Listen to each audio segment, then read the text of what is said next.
So, for the beginning, an easy question. What do you think is maybe the biggest impact of the shift from substitute decision making to supported decision making? You want to start? For the people, for the society, for what is the biggest impact, or what is the most important thing that supported decision making brings? To my regard, it's definitely the empowerment of the person with disabilities and this shift and this understanding of how important the autonomy of the person is and their ability to make their own choices and to empower that ability and to go towards more autonomy of persons with disabilities. Yeah, and also for the people themselves is a new understanding of their level of responsibility, because I mean, listening to the voices of someone means in effect that you're giving them the power to make decisions about themselves, and that power includes the responsibility of the consequences of the decision. So, I mean, this is trite stuff, but with rights come responsibilities. And the dignity of the human being is equally identified in terms of the things that they're empowered to do and the things that they're responsible for. So I mean, that's another side of this issue. Nandini, do you have any thoughts? Sure. The shift to supported decision making from substitute is, I think now people as human beings can be a human being. They have their personhood, they're being given an opportunity to be independent, to have their own lives, where in the past with the substituted decision-making process, that opportunity was taken away from them. And that almost aligns with to have respect for the person, to not only have the respect, but they should have the dignity, you know, for themselves and for others. And also, it shows that they're humans and they can decide. They have the capacity, not just looking at mental capacity, it's looking at the capacity that they have the right to vote, to be in a relationship, to make decisions about their own lives, even if it's unwise decisions. So I think that shift is a very powerful shift to have that power within them. Why do you think that in the past substituted decision making was preferred in most of the countries, and why is the change happening now, or why it was happening in Canada? What was the force behind it? Well, I mean, two questions. Why did we have various forms of guardianship and we're talking about a spectrum from guardianship to complete autonomy, and it's a spectrum that everyone fits into at one point of their life in different places. I mean, we haven't talked about this, but there's an interesting overlap between the issue of Article 12 and people with disabilities and children, because it's not entirely clear why the number on your driver license, I mean the number on your birth certificate should make a difference in whether you have the capacity to make decisions about yourself. I've often wondered why it is that we don't allow 4-year-olds to make decisions about themselves. If it's not a matter of mental capacity, then what is it? They should be respected as human beings as well. They're just smaller human beings as well. So in that spectrum, the issue is one can either be viewed negatively as one of controlling a population that you don't really trust, or as one of managing a population of people that will cause you less trouble if you have them under control. Certainly the lack of guardianship applied to women, and probably in many parts of the world still applies to women, ineffective guardianship. So this is not restricted to disability issues. Certainly is not a modern phenomenon, it's an age-old phenomenon of just identifying people whose decisions you don't particularly want to recognize or trust or respond to or live up to, and taking that power away from them. And issues of disability are forefront now because of political events in the last 40 or 50 years. Once again, the CRPD is the tip of an iceberg. It certainly didn't invent anything new. Absolutely nothing in the CRPD is novel. It is all built on decades and decades of many other movements as well. So, specifically why it came about now is probably just a very complex combination of ingredients, political and social, and a number of things. And I think it's important to mention the role of the groups of disability, DPOs, disabled people's organizations, and the role of the persons with disabilities in the writing up of the CRPD towards this shift to supported decision making. So I think they gained also power throughout certain associations at the international level, which were, I think, fundamental to get this into the convention and further at the state level, at the national level. Mm-hmm.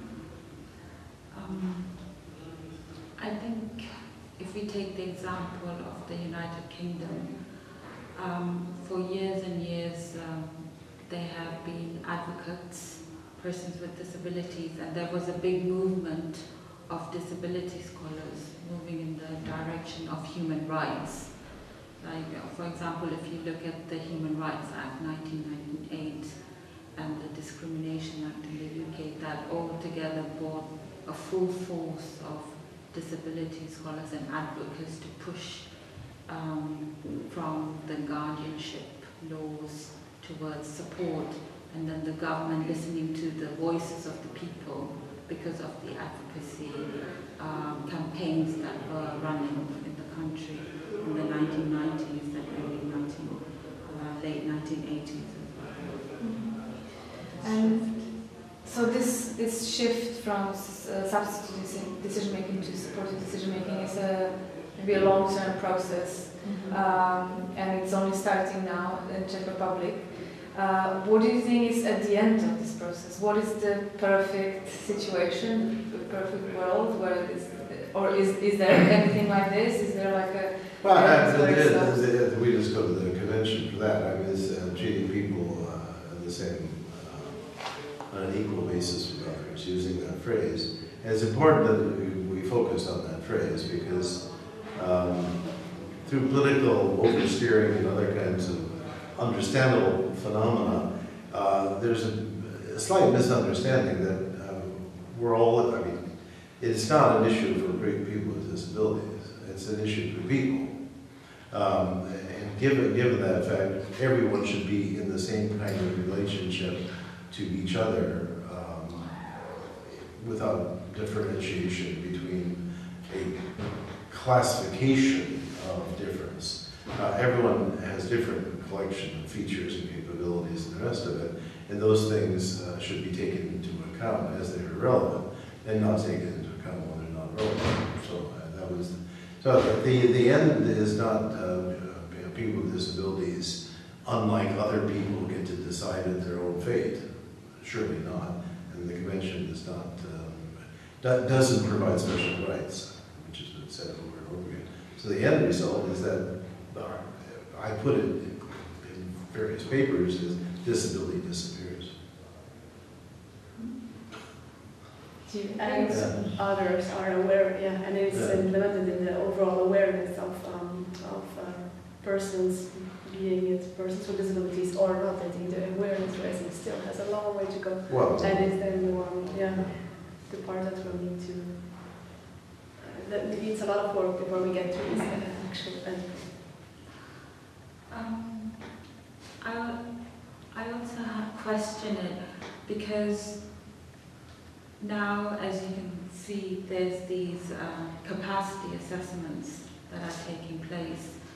And what the CRPD states is that we have to move away from these capacity assessments because it's not a best interest issue.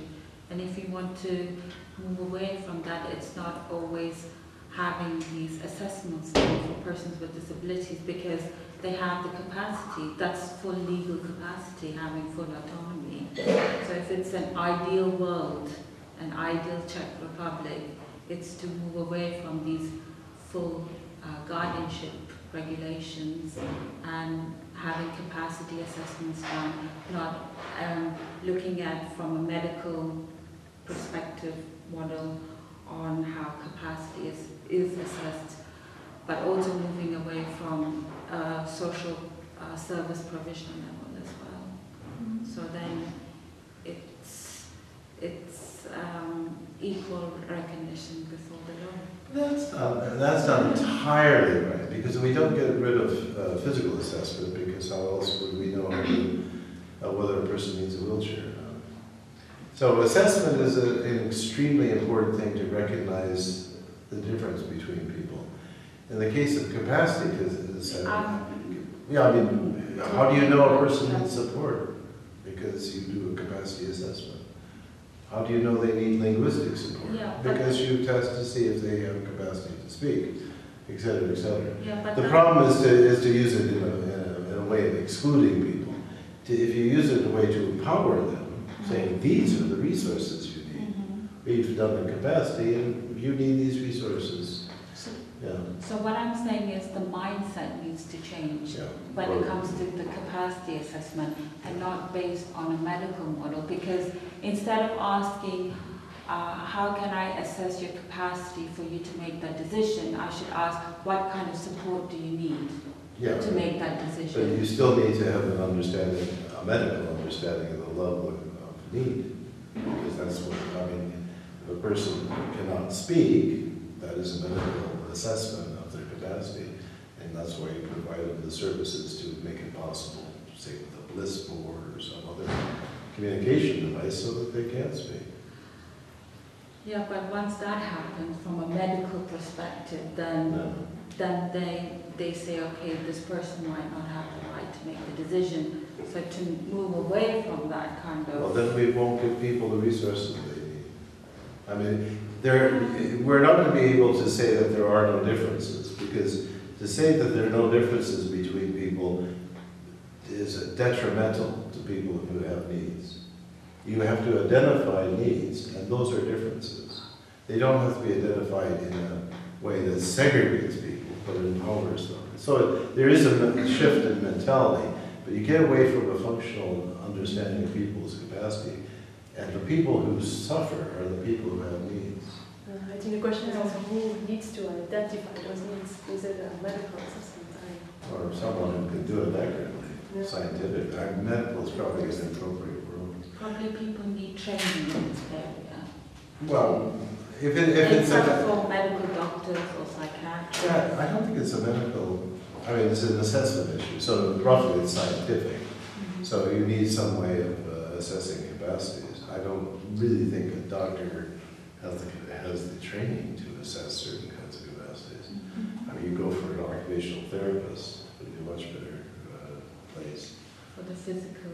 Or a physical therapist. Social workers. Or social workers, probably have more experience. So, if you were to assess some measures, for example, measures that we have in the new civil code, and assess whether these measures are really supported decision-making, what principles would you look into? What would be the principles that you were looking and saying, yes, this is supported decision-making measure, and this is not? I just go back to equality, because I think at the end of the day, whatever, I mean, if you're looking at principles, the only principle is equality. We should treat everyone according to the needs that they have. Some people need a lot of support, other people need very little support. And it's different every day, probably. So you just are conscious of the level of support that a person requires, so that they're all finding themselves in an equal position with respect to decision making. I can't think of any other person. It's what it's what the person requires. Yeah, As you well, say. So it's the own decision of will and preferences of the person to require support. Be it Well, through advanced directives or set out in advance or these agreements, support agreements. well, that's it. A question we didn't discuss. So, suppose someone says, "I don't want support." That's okay too. It is. It should be. Yeah, if they don't want support, they have the opportunity to say no. To support, Yeah, because they have the right to say no or yes. And this supported decision making needs to be institutionalized in a way? Does it need to be in a law?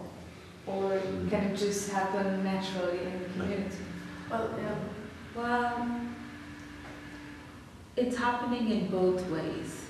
There's, of course, you need to push for some legal structures moving away from substitute decision making, because ultimately the law is an authority, and that's what the legal processes, the court proceedings will look into. But at the same time, you also have informal support, from informal decisions to a policy level. Like, for example, the person-centered plan is a form of support, and a circle of support or peer support doesn't necessarily have to be in the regulations, but it can start from a very friendly, open. But then I think there does need to be certain practices in place for it to be implemented, for supported decision making to be operationalized in a clear way. Because now there's so many countries working on the support, there's lots of normative and philosophical concepts of supported decision making, but now I think further research needs to be done in actually looking at the process and the outcome of supported decision making. Yeah. And if looking at CRPD, the safeguards are important, applying to support. There is always a risk that there's a undue influence or that independent authority should overview. I don't say this authority should be a legal authority, so it could be less formal than it should be less formal than the current system, but definitely some protections. But are we then just replacing one structure with another and doing a very similar thing and basing it on the protection, which is protection of the person? The safeguarding of the person.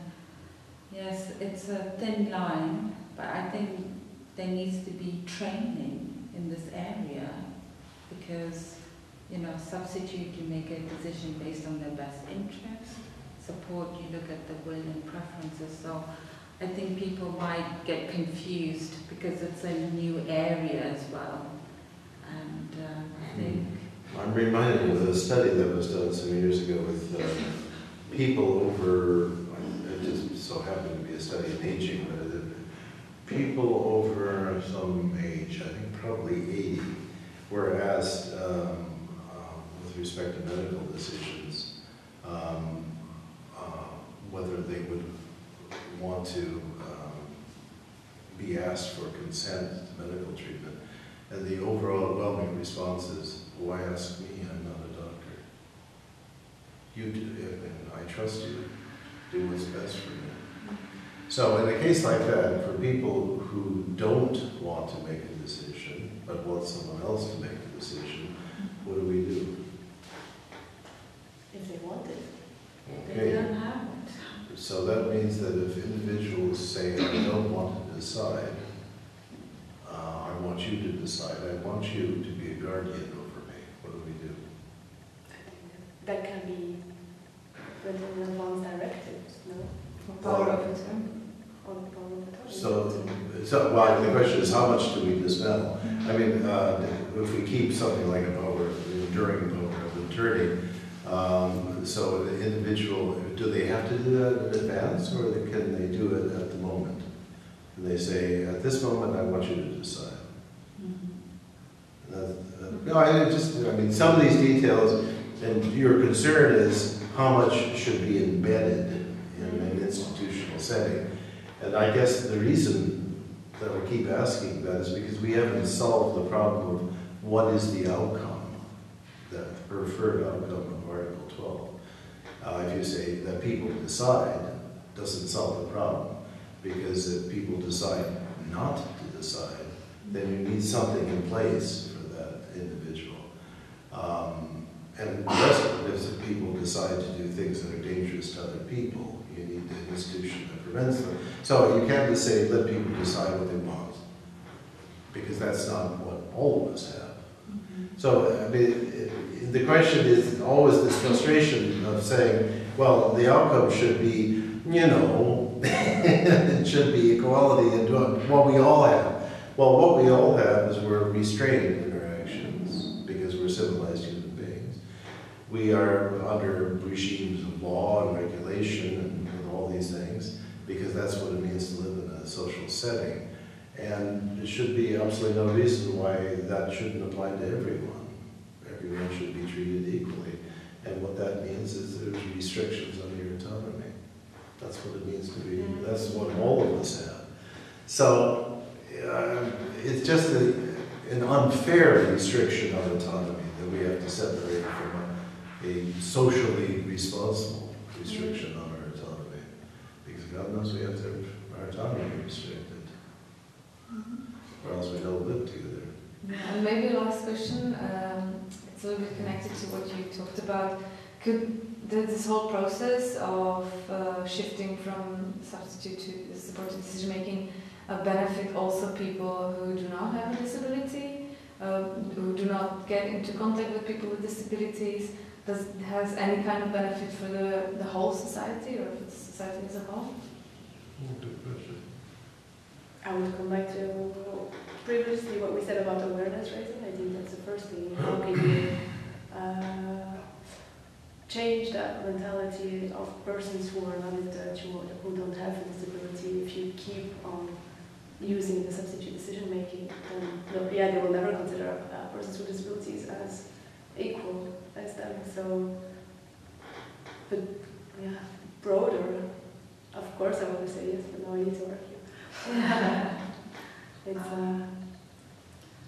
I think also the attitudes needs to change, even among the general population, for it to be pushed a little bit further. And normally this is done through advocacy movements of persons with disabilities, or normally if you look at a lot of people who have a personal touch or a personal relationship with someone on a social level that actually understand, about, what people go through. And, if there is discrimination is abolished, I think it can only be beneficial for everyone. Well, my answer is much simpler than that. I think everyone has a disability. So obviously it benefits. You don't have one now, you'll have one soon enough, if you live long enough. Yeah. So there's people with disabilities aren't a minority group. They're everyone. So, well, out of that, they're everyone. It's part of what it means to be a human being, to have some level of decrement and functioning in some place. If not now, then later. As you can see by the way I'm walking now. Disability is the universal phenomenon of humanity. Okay, thank you. Thank you.